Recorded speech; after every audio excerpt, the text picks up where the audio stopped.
Your program freezes for a full second on every network call.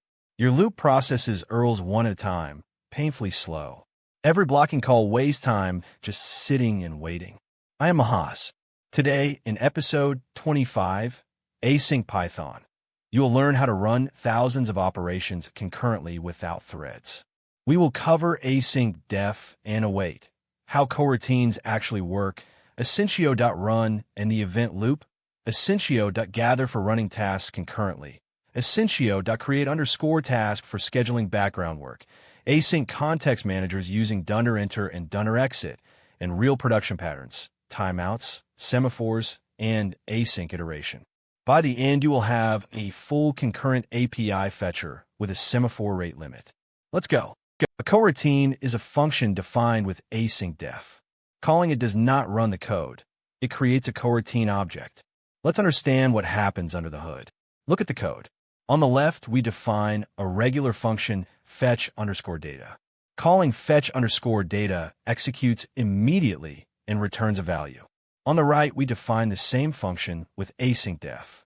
Calling fetch_data now returns a coroutine object. Nothing is run yet.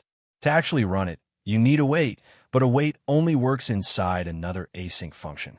Inside the coroutine, await asyncio.sleep pauses this task and lets the event loop run other code. When the sleep finishes, execution resumes exactly where it left off. Async def creates a coroutine. Await is what actually runs it and gives you the result. This pause and resume mechanism is the foundation of every async pattern in Python. Every async program needs an entry point. That's asyncio.run. Look at the code.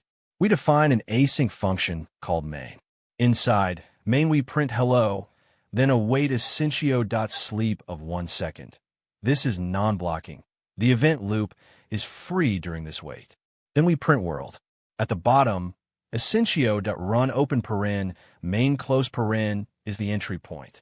It creates a brand new event loop, runs the main coroutine until it completes, and then closes the loop automatically. You call asyncio.run exactly once at the top level of your program, never inside another coroutine and never nested. The event loop is the engine that schedules every coroutine, callback, and timer. Asyncio.sleep does not block the thread. It tells the loop, come back to me later. This is the core mental model. One loop, many coroutines, cooperative pausing. Now let's run multiple coroutines at the same time. Look at the code. On the left, sequential await. We await fetch of 1, then fetch of 2, then fetch of 3. Each takes 1 second, and await blocks until each finishes before starting the next. Total time, about 3 seconds. On the right, concurrent with asyncio.gather. We pass all 3 coroutines to asyncio.gather and await the whole thing at once. All 3 start immediately and run concurrently. Total time, about 1 second, the time of the slowest task, not the sum. Asyncio.gather returns the results as a list, in the same order you pass the coroutines in, regardless of which one finishes first. This is the single biggest performance win in async code. Independent I/O operations should almost always run with gather, not sequential await. Asyncio.create_task lets you start a coroutine running in the background immediately without waiting for it. Look at the code.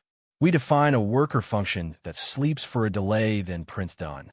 Inside main, we call asyncio.create_task for worker A with a 2-second delay, and again for worker B with a 1-second delay. Both lines return immediately. The tasks are scheduled, but main keeps running. We print both started right away. Then we await T1 and await T2 to collect their results. Even though A was created first, B finishes first because B's delay is shorter. The scheduling order is not the completion order. Create_task is how you fire off work now and collect the result later. Perfect for background jobs, logging, or fire and forget operations you still want to track. Some resources need asynchronous setup and cleanup, database connections, network sessions, locks. That's what async with is for. Look at the code. We define an async connection class. $enter is an async method. It awaits connect_db to open the connection and returns it. .exit is also async. It awaits the connection's close method to clean up. Inside main, async with async connection, open paren, close paren, as con gives us the connection object. We await con.execute inside the block. When the block exits, even if an exception occurs, .exit runs automatically and the connection closes. Async with is the asynchronous version of the regular with statement. Same guarantee of cleanup, but every step can be in non-blocking await.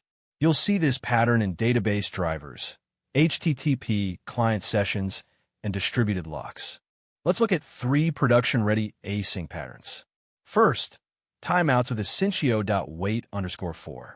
Wrap any coroutine with a timeout in seconds. If it doesn't finish in time, asyncio.timeout error is raised. Catch it and return fallback. Second, limiting concurrency with asyncio.semaphore. Create a semaphore with a fixed limit, then async with sem before each operation. Only that many operations run at once. Everything else waits its turn. This prevents overwhelming a server with thousands of simultaneous requests. Third, async iteration with async for. An async generator yields values one at a time, awaiting between each, perfect for streaming lines from a file or paginated API results. All 3 patterns combine. A semaphore-limited, timeout-protected async generator is the backbone of any serious data pipeline. Asyncio ships with several essential tools. Let's cover the 4 most important ones. First, asyncio.sleep, a non-blocking pause. It yields control back to the event loop instead of freezing the thread. Second, asyncio.wait_4 runs a coroutine with a timeout, raising timeout error if it's too slow. Third, asyncio.taskgroup, available in Python 3.11 and later. Structured concurrency.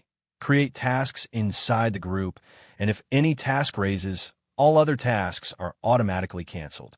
Fourth, asyncio.queue. An async-safe producer-consumer queue. Producers await put, consumers await get.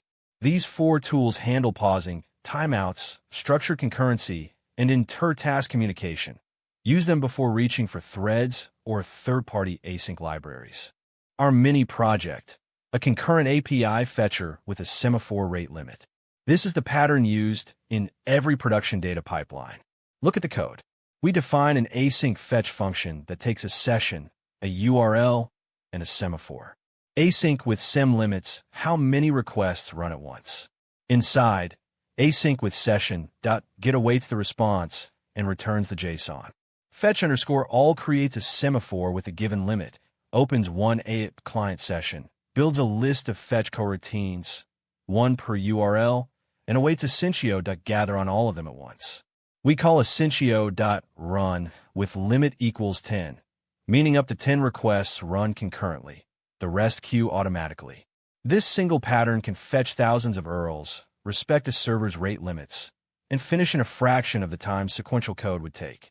Your challenge: build an async pipeline from scratch. Step 1. Write an async fetch_user function that takes an ID, awaits asyncio.sleep to simulate network delay, and returns a fake user dict. Step 2. Use asyncio.gather to fetch 10 users concurrently and print the total elapsed time. Step 3. Wrap the gather call with an asyncio.semaphore of 3, so only 3 fetches run at once. Compare the timing. Step 4. Write an async context manager called timer that prints elapsed time on exit, using $enter and $exit. Step 5. Combine everything into one async main function and run it with asyncio.run. Paste your full pipeline and the timing output in the comments. I read every single one. Let's recap what you learned today. Async def defines a coroutine. Calling it returns an object it doesn't run yet. Await runs a coroutine and pauses until the result is ready, yielding control to the event loop. Asyncio.run is the entry point. It creates, runs, and closes the event loop, call it once. Asyncio.gather runs many coroutines concurrently. Total time is roughly the slowest one, not the sum. Asyncio.create_task schedules work immediately. Await it later for the result. Async with, _enter, and _exit handle asynchronous setup and cleanup. Wait for adds timeouts, and semaphore limits concurrency. The mini project built a concurrent API fetcher with a rate-limiting semaphore. Next episode, context managers with _enter, _exit, and contextlib. Subscribe so you don't miss it. See you tomorrow. Async mastered. Your Python code now runs concurrently, without blocking on a single I/O call.